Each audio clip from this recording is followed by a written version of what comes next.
So here we are. Are you ready to admit that you're not comfortable with your work-life balance? Or are you starting to begin to think about being uncomfortable with your work-life balance? Either way, you're here, and you're probably wanting to have more information, not just about the 3-piece life, but also about the 7-part program that I developed to bring it to life. Well, the program best replicates, as I can, the coaching approach, because I'm a coach, and what would normally happen, obviously, is I would be sitting here and you'd be sitting there. I would ask you questions, you'd think about them and respond, and then we'd have a kind of, I'd ask more questions, I'd probe a bit more, follow up, and together we would work on you being able to find solutions, your own solutions to your own issues. And obviously we can't do that in this kind of environment. But what I can do is take you through my story. And my story will resonate with you. Not all of it, but an awful lot. And you'll say, oh, yeah, I've done that. Or, oh, I don't want to do that. So the bits which don't resonate, you'll say, well, actually, I don't want to make that mistake. How can I stop that happening? So by unpicking the choices I made, the issues I faced, the mistakes I made, of which there are many, we can together explore how I ended up allowing work to completely dominate and what I needed to do to get balance back. And also I'll be offering other perspectives and frameworks and different approaches to challenge your thinking, to make you feel differently about all aspects of your life. And there'll be homework and there'll be writing, because I'm a great believer in writing things down. And the way each of the 7 segments works is that they'll be in chunks of around 5 minutes or so. So it's because obviously you don't want it to like a half-hour lecture. That's too much. There'll be short modules of around 5 minutes, which will give you time to pause, think, replay, come back to it later. So rather than having just an onslaught of information, we kind of work through it gradually, and build up by writing and thinking differently. So it's like the less is more principle is the one I'm going to work on. So specifically, the first program in the 7-part program is all about recognizing the issue. Through my story, how did I become so driven? Why was I a perfectionist? What is a high achiever? Status, money, stress. Why did work dominate my life? Why did I get out of, completely out of balance? What is it about the madness of the 9-9-6 model? 9 till 9, 6 days a week, or even 7 if you work on Sundays as well. And then we go back to sort of reminding ourselves that this isn't sustainable. And what do we mean by real contentment? What is the wellspring of happiness and fulfillment in our lives? And then the second module is all about thinking how it feels. This is where we try and balance the rational and the emotional side of the issue. We go back to who we really are. I remember when I was on this beginning of this journey, from being kind of just stressed out from having just work dominating, putting myself back together, and someone said to me that I should take time out to remind myself of who I really am and not what I'd become.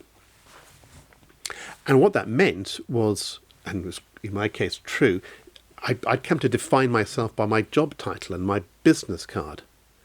But that wasn't it was an important part of who I was, a really important part, but it wasn't the totality of who I was. And I was ignoring and had neglected the other part. So it's going back to basics of what really makes us happy, what really makes us feel proud, what makes us feel fulfilled, what are our values. So that's the second point.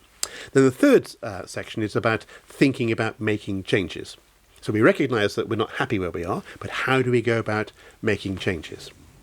Now, everybody who goes through a change program will tell you, yeah, I thrive on change. It's one of those things you used to say in interviews. Yeah, I thrive on change. I'm a change maker, change agent. No one's a change agent. People dislike change. Actually, most of the time, we're quite happy just bubbling along, and threats to our sort of our way of life are very, very difficult to deal with. Dealing with change it causes anxiety. It is not easy. So what we have to do is learn to be comfortable with ambiguity, learn to challenge ourselves, learn to be comfortable being unsettled. But more than that, we have to kind of allow ourselves time to explore, think through the options, feel through the options. If I didn't live my life this way, what would it feel like? If I did make these changes, how would it actually work? Because it's the rational and the emotional side of change. And also in this section, I encourage you, and I'll take you through, how to think of yourself like a brand, a personal brand.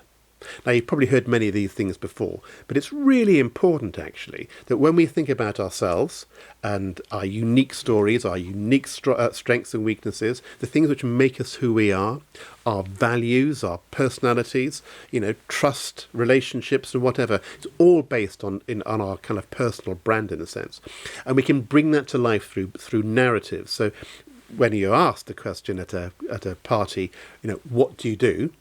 You don't sort of say, I'm vice president of what, which is great and fascinating, but it's only an element of what you do. So finding a way to kind of be comfortable who you are. Then the next three sections, 4, 5 and 6, are all about the actuality of the three-piece life. So the first one is all about work. Now, I know you know about work, but the fact is work has changed fundamentally in the past few years, in the past decade or so, from AI to algorithms to robots to whatever it is. We've learned that actually work is different. Just the use of technology and smartphones and social media, work is different.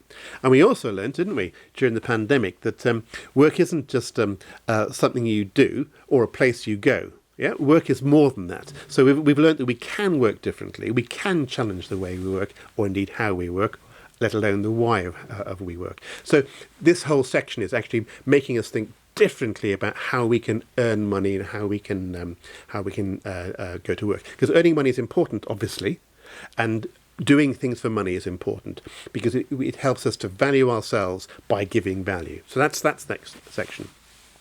The next section is about unpaid work. Now, you may be curious about this. Why do I go on about unpaid work? Well, actually, this can be incredibly important to who we are. Giving of ourselves, our energy, our brain power, our enthusiasm, our knowledge, our networks, giving it away for nothing. It's magnificent. It's incredibly enriching to give and not to count the cost, to get involved in our community, with neighbours, with faith groups, with sports groups, within our profession, trying to raise standards. Actually doing something for nothing can be incredibly exciting and an important part of our identity. So there's a whole section on that and why I absolutely believe that in order to have a balanced life, there needs to be a significant element of pro bono, giving back, unpaid work as part of our lives. And then number 6, obviously, is about the simple pleasures. Now, I know very few you'll need to be told about the importance of enjoying simple pleasures, whether it's reading, fitness, swimming, going for walks with dogs or going up mountains, just enjoying simple things, going out with friends, breaking bread with friends, kicking balls around, and just doing things which make us feel human, smelling fresh air, having the sun on our face, enjoying the wind and the rain and enjoying the view. Simple pleasures remind us of our place in the world, what it means to be a human being. So I know we know this, but you will. Part of the reason you're here is because we've allowed these things to be squeezed to such an extent we've forgotten the true identity that makes us who we are. And the final section is all about making it happen, building resilience. So when we coaches talk to people about saying, are you going to make this change? People say, yeah, I'm going to make this change. But are you going to make this change? Are you going to actually have a plan in place to make this change, to actually get your life back in balance? So we talk about resilience, we talk about family. It's not a separate section, but we'll come back to that. We talk about family, we talk about health, the importance of nutrition, sleep, saying things out loud, committing to a plan, and just being comfortable about making changes to our lives. So that's the elements of the 7-part program. We go through the program, as I said, there are lots of little 5-minute segments. And at the end, I think you'll feel much, much more comfortable about embracing the principles of the 3-piece life, so that you'll be able to find the balance and contentment in your life that I'm sure you're looking for, but I know that you deserve.